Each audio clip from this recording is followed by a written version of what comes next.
welcome to Midweek. Happy Wednesday to you. We're glad that you're joining with us tonight as we continue through our series At the Movies Sports Edition. And tonight's movie is coming all the way from 1993, and it is titled Cool Runnings. I hope you've seen it because it's a great movie, but if you haven't or you just need a quick refresher, here's what the movie's all about. This takes place in Jamaica, and this guy is a known sprinter, and his whole aspiration, his entire life has been built around trying to be a Jamaican sprinter because they are known for their runners, primarily their sprinters. And so he is building his life, he is training, and he is ready to go. He's at his prime. And so as he starts going through some of the preliminary rounds, making it through to the qualifying rounds, to make the Olympic team, he ends up getting offset by one of the other opponents who trips into his lane, knocking him off and another opponent, disqualifying them from the race, and therefore not making the Olympic team. Well, this doesn't set well with him, and so he goes to appeal his case to the commissioning board who picks the Jamaican team, and he's trying to appeal to them, letting them know, here's my stats, here's my records, I'm the fastest man in Jamaica right now, and he isn't lying, he really is, but there are rules and there are systems that are in place to get the right people. And quite frankly, he just didn't make the cut. But as he's here appealing to these people, he notices a picture on the wall that has a few coaches and this bobsled on there. And so he has this rare idea. What would it look like if we had a Jamaican bobsled team? Now, of course, everybody laughs at him because this is unheard of, right? You don't see snow, primarily ice, in Jamaica. It's just not there. But they hear this guy and they just start laughing at him or talking about him amongst the crowds. They look at him as if he's lost his mind. And as he goes out to recruit the team, because you need 4 men to be on the bobsled team, he's having a hard time because everybody thinks he's crazy. Now pause there for a moment. If you go all the way back in the Bible to the first book, Genesis, and look at chapter 6, we get introduced to a man who knows all too well what this feels like. His name's Noah. Now remember, when God tasked Noah with a challenge, he told him, you're going to build this ginormous boat, and you're going to be putting all sorts of species in there, 2 of every kind, and it's going to be massive. Here's what we know, though. If you read Hebrews chapter 11, it gives us this indication that Noah has never seen rain prior to the flood. So he is building a boat for water that he's not seen, for a rain that's coming that he's never experienced, all because he has trust in who God is, despite what everybody else is saying. Man, that's a faith, which is probably why he's mentioned in Hebrews chapter 11. Where's your faith? Where's your faith in the things that you know God is calling you to do, but you're so busy listening to all the voices around you that you miss what God's doing in your life? You're so worried about what all these other people are going to think about you, what all these other people are saying about you, that you miss what God has intended for you.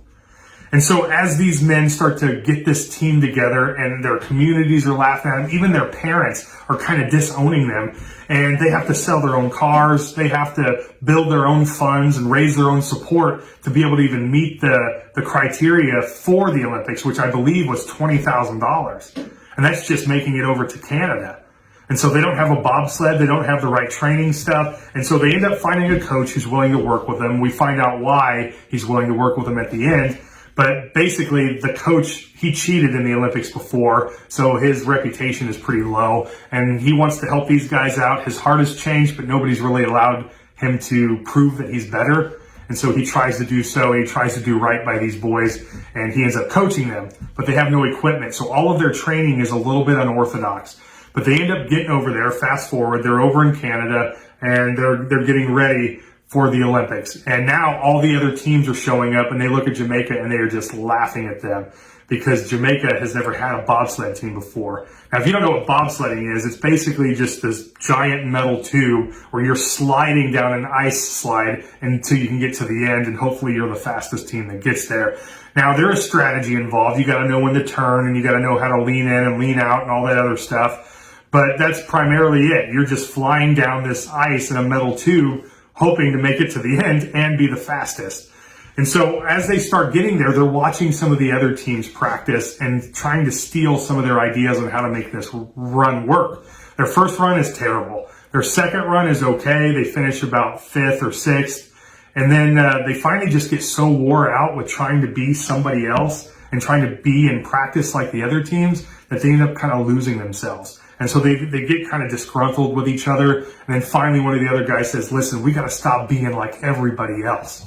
And we got to just show these guys that we are Jamaica. And the Jamaicans can have a bobsled team. And even if they laugh at us, we do it our way. We do it the Jamaican way. And then they decide, you know what, let's have a little fun with this. Let's do it the Jamaican way. And so their last heat, they are flying through this ice course. And they are just going. They are building a record speed. And then all of a sudden they crash. And it is a hard crash. But with the dignity that they have and knowing that they're representing something so much bigger than themselves, their country, their nation, all four of them end up grabbing the bobsled and they walk it across the finish line because they'd rather be laughed at finishing the race than to be honored by not finishing. And so they decide, you know what, we'll take our chances. We're walking this over. And that's basically the summary of the movie. What does this say about you and your training? Well, I want to share 4 biblical truths with you, 4 verses that come from the Bible that kind of help illustrate this story a little bit better. And the first one comes from 1 Corinthians chapter 9, verses 24 and 25. And it says this, do you not know that in a race all the runners run, but only one receives the prize? So run that you obtain that. So let me ask you this question. What are you doing to win the race? What are you doing specifically to train? Now, this is talking in a spiritual format, and that's where I want to go to. What are you doing to spiritually train yourself for the battles ahead? The training ground that is your home, the training ground that is your church, your family, your friends, your small groups. What are you actively involved in trying to sharpen your skills and to be better so that when the trials do come, when the race does arrive, you are ready to win the prize? You don't just show up at the race defeated already, but you're ready to win. Where are you in that? And then let's go all the way over back to Acts chapter 20 and look at verse 24. It says this is what Paul's saying. He says, I do not account for my life of any value, nor as precious to myself, if only I may finish the course and the ministry that I have received from the Lord Jesus.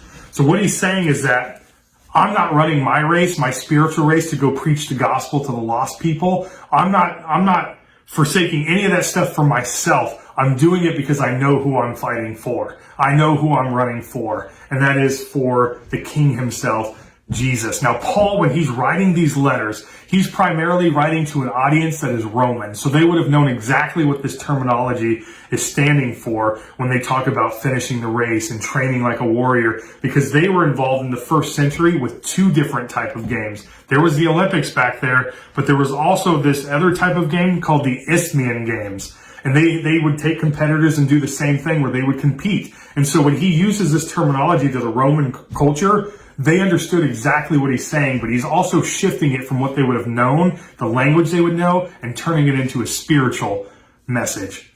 Who else does that? Well, Jesus, of course. And so they get all connected in that way.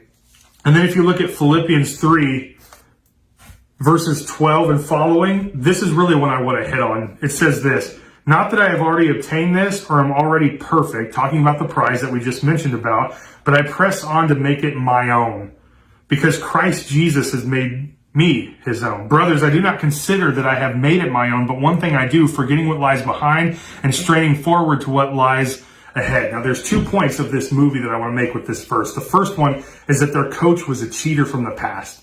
And so they almost got disqualified just showing up to Canada because they know who this coach is. They've been there before, they've seen what he's done, and they don't trust him, so they almost disqualified him immediately, even after they paid the entry fee, by saying, you guys aren't welcome here, you're not going to be able to compete because your coach is a cheater. And he talks to them and he says, listen, don't let these 4 men suffer because of a mistake that I have made. That's one point. The other one is when the Jamaican says, listen, let's stop copying everybody else. Let's just be authentic. Let's be who we are. Let's run our race. Now, on a spiritual level, what Paul is saying here is stop comparing yourself to everybody else. God has called you specifically to a mission that only you are able to win. He's called me to a mission. He's called every one of us to a purpose. And when we start comparing our lives to other people and thinking that they have it so grand and they have it so grand and we're just missing out over here, it creates a complacency within us that prevents us from moving forward. And so Paul says, he goes, listen, I press on to make it my own. Make this my race. Because when it's your race, nobody can tell you you're doing it wrong. When you make it your own, when you make it authentic to you, the only ones who know it are you and God. And God is going to be proud because you've made it your story. So talk about it. Be willing to live that out. Don't try to be everybody else because that's boring. We don't need two of those people. We already have one. We need one of you. That's what we need. We need one of you. And then the last passage I want to talk about comes from Hebrews chapter 12, verses 1 and following. It says this, "Therefore, since we are surrounded by so great a cloud of witnesses, let us also lay aside every weight and sin which clings so closely, and let us run with endurance the race that is set before us." He's talking about training again. He's saying when you and I need to train, we need to be diligent enough and disciplined enough to set aside the things that are distracting us from the goal set ahead. What is the sin in your life that's distracting you from the mission that God has put you on? What are the things that you are clouding yourself and building into your margins that's creating a lack of time and space for you to have with the Father, to recharge, to refresh? And if we aren't careful, these things sneak in so fast that we miss the entire purpose of what God has planned for us. So although Cool Runnings is a fantastic movie, it's also a great message for you and I to be encouraged, biblically speaking, spiritually speaking, that you have a race to run as well. And although things may not go in your favor, you may not be the sprinter of the movie, but if you deviate, you see other opportunities and you step into that, you can change the world. You can change the world because your race matters. Friends, I hope you have a great week. I hope to see you this weekend. And if not, we'll see you next Wednesday as we continue our series at the movies.